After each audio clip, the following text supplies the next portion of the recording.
The movie begins with a few teenagers sitting around a table at a house party. The hot topic is how to burn calories and stay fit. One of them brings out her phone and shows an app, saying it's extremely effective. This makes everyone curious, but when a girl tries to find it, she comes across a different app with a similar title, Countdown. On reading the description of the app, she finds that it can foretell the exact time of a person's death, down to the last second. Intrigued, the group decides to turn the app into a drinking game, but one girl, named Courtney, is reluctant. However, when everyone insists, she hesitantly downloads the app and accepts the terms and conditions. Afterwards, everyone in the group gets roughly 20 to 70 years, except Courtney, who has only 3 hours to live. But none of them take it seriously, and make her drink all the beer as per the game's rules. You're not gonna die, Courtney. Now hurry up and poison yourself. Just then, her boyfriend Evan shows up and helps her with the drinks. He gets so wasted that he is barely able to drive, but he's going to anyway. So, after the party is over, Courtney ditches him and decides to walk home alone. Along the way, she gets a cryptic message from the app, saying she has broken the user agreement. She then notices a figure following her from behind, prompting her to walk faster. Suddenly, the app gives out a notification, mentioning that she has no more than 2 minutes to live. Terrified, Courtney switches off the phone and runs into her house. She heads straight to the bathroom to calm herself down, but things get even weirder. She hears a curtain move, and when she turns around, an unseen force takes a hold of her and hurls her up towards the ceiling. The mobile phone is also miraculously turned on, and when the countdown reaches 0, Courtney is thrown to the bathroom floor in a lifeless state. Elsewhere, we see that Evan's car has met with a horrible accident. He didn't download the app, he's just an idiot. The seat in which Courtney was supposed to be in is impaled by a tree log. The scene then cuts to a hospital where a nurse named Quinn is delivering food to the patients. When she learns that one of them is missing, she searches around the hospital until she finds the patient in the balcony area. He is revealed to be none other than Evan. Quinn sits with him and tries to relax him for his surgery the next day. However, Evan is still traumatized by what happened with his girlfriend. He explains to Quinn what the Countdown app is, which says that he has only 19 hours left to live. He also tells her about his girlfriend, Courtney, and how she died.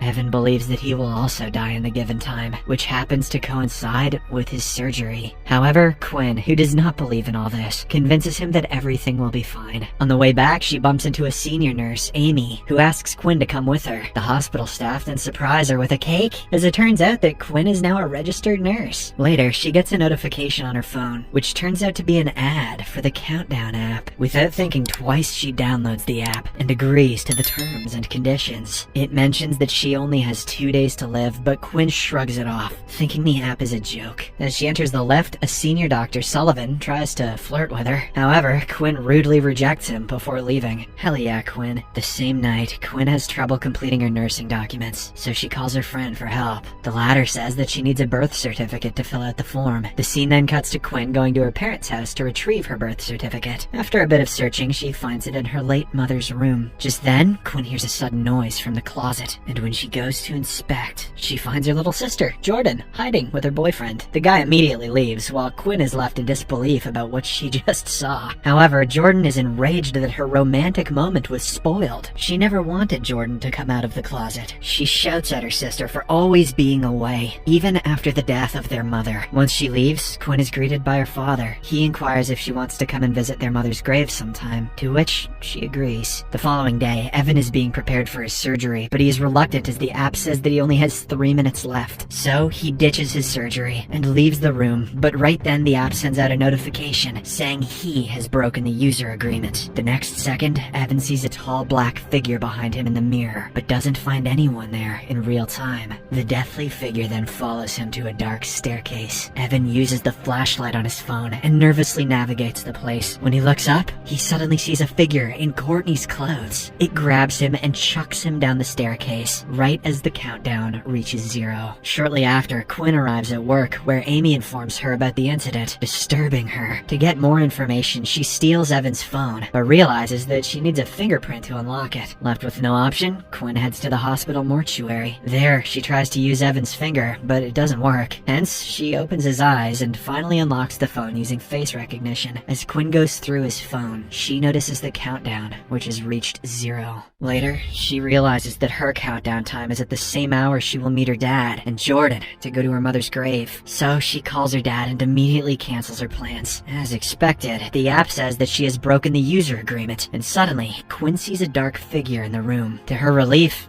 it is only Dr. Sullivan, who has come to ask her help with a patient, and probably to hit on her again. The same night, Quinn tries her best to delete the app, but to no avail. Hence, she surfs the internet for solutions. She comes across different cases about the Countdown app, which only aggravates her worries. As she prepares to sleep, she suddenly sees a dead Evan on her bed. Fed up, she throws her phone to the ground, shattering it completely. But despite this, it still shows the countdown. This terrifies Quinn deeply, so she heads out to her car and falls asleep there. In the morning, Jordan wakes her up, and the two of them go to Quinn's apartment. Jordan wants to spend some time with her sister, but when Quinn refuses, stating that it isn't safe, she gets angry and storms off. Later, Quinn goes to an electronics shop and buys a new phone. She becomes relieved to find that the app isn't there. However, when she is about to leave, she gets a notification from the Countdown app on her new phone. Quinn frantically asks the shopkeeper to delete it, but he is unable to do so. Frustrated, she gets into her car, while a customer from the store named Matt asks the shopkeeper about the app Quinn was talking about. Meanwhile, as she is driving, Quinn suddenly sees a dark figure, causing her to ram her vehicle into another. The angry owner of the car is about to beat her up, but just then, Matt comes outside and saves her ass. He then reveals that he too is suffering because of the Countdown app. To discuss it further, the two enter a bar and think of a way to read the terms and conditions of the app. They learn that it only pops up when the app is freshly installed, so Matt convinces a drunk guy to download Countdown. When he reaches the terms and conditions page, Quinn starts reading them. They state that the players have to accept their fates no matter what. Despite the ominous warning, the drunk guy accepts, and to everyone's surprise, he has a long countdown of 39 years. Meanwhile, thinking that demons are involved, Quinn and Matt go to the hospital to talk to the priest. However, he tells them to visit someone much more qualified and gives them an address. As they are about to leave, Quinn is called by Amy, while Matt goes to the bathroom. There, he sees a barefoot child from beneath the stall, but doesn't pay much attention to it. Afterwards, as Matt washes his hands, he hears someone crying. When he goes to check, he sees the same kid walking through the stalls, as if there is nothing in between. Soon,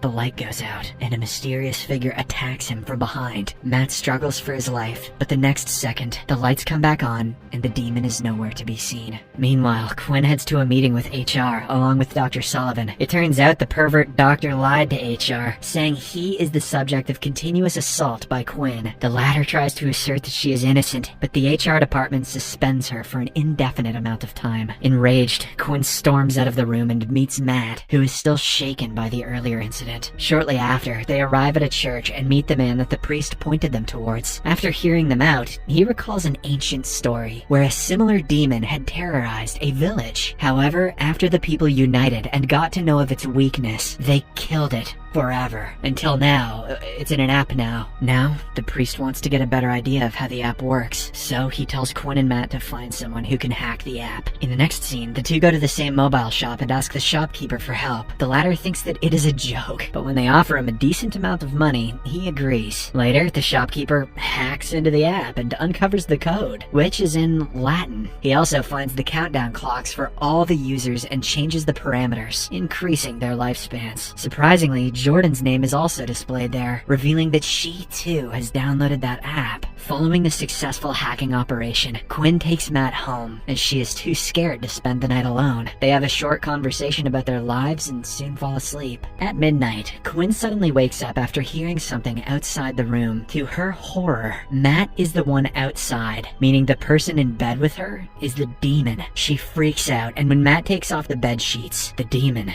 disappears. Unfortunately, both Matt's and Quinn's countdown goes back to their original numbers. Elsewhere, Jordan hears her phone ring in another room and goes to get it. When she notices the countdown, suddenly, the lights start to flicker and she hears her dead mom talking, and the very next second, the woman appears. Jordan almost has a heart attack and runs for her life, and luckily, Quinn and Matt arrive in the nick of time and rescue her. After this, the trio heads to the priest. There, he deduces from the app code that a curse has been put on them. Yeah, the code Toad told me that. The priest then explains that in order to lift the curse, someone with the Countdown app has to either die early or live longer than the countdown. As expected, they choose the second option, and the priest decides to help them out. He blesses some salt before making a holy circle to keep them safe from the demons. Sorry, this is actually pretty cool. After the procedure is complete, Matt finds out he has only 2 minutes left on the clock, so he steps aside for a second. Quinn accompanies him to console him, but they end up sharing an emotional kiss. All of a sudden, the lights go out, and all of them rush inside the circle. The demon appears shortly after, and as planned, it cannot enter the circle. They won this round of saltpaper app demons. Suddenly, Matt's phone starts to blare, and he begins to see visions of his dead brother, who manipulates him out of the circle. The demon then immediately pulls him outside the building, and Quinn runs after him. But when the two reunite, Matt is abruptly run over by a car and killed. Devastated, Quinn returns to the house, only to find her sister bleeding from an apparent cut. So, she immediately rushes Jordan to the hospital. There, Quinn is approached by another nurse, who reveals that she too is a victim of Dr. Sullivan's abuse. She wishes that someone kills him in a gruesome manner. Hearing this, Quinn gets a brilliant idea. Since Sullivan also has the app, she plans to kill him prematurely, hoping that it will lift the curse. Later, Quinn manages to seduce him in his office, and tells him to follow her to the closed section of the hospital. Once Sullivan falls into her trap, she attempts to inject him with a ton of morphine. But right then, Jordan arrives there looking for her. Suddenly, the doctor is dragged away by the demon to stop the premature killing. Quinn goes after them, while Jordan checks her phone, which reveals that she only has 2 minutes left to live. Meanwhile, Quinn finds Sullivan and is about to attack him, but the demon pushes her away, allowing the doctor to escape. After a while, the demon starts chasing after Jordan. Just as her time is about to run out, Quinn confronts it with a syringe pushed against her skin. The demon impersonates her dead mother, but Quinn is not fazed. She bravely injects herself with the morphine, killing her on the spot. Because she died before her countdown ended, the curse is lifted, and the demon is seemingly vanquished. Meanwhile, Jordan rushes to Quinn's dead body, and surprisingly finds a drug written on her arm with a bottle and syringe in her pocket. Without wasting any time, Jordan uses the syringe and injects it into Quinn's arm, bringing her back to life. The scene then cuts to some time in the future where Quinn, Jordan, and her dad pay respects to their mother's grave. The movie ends as Quinn gets a notification on her phone, which says that the latest version of the Countdown app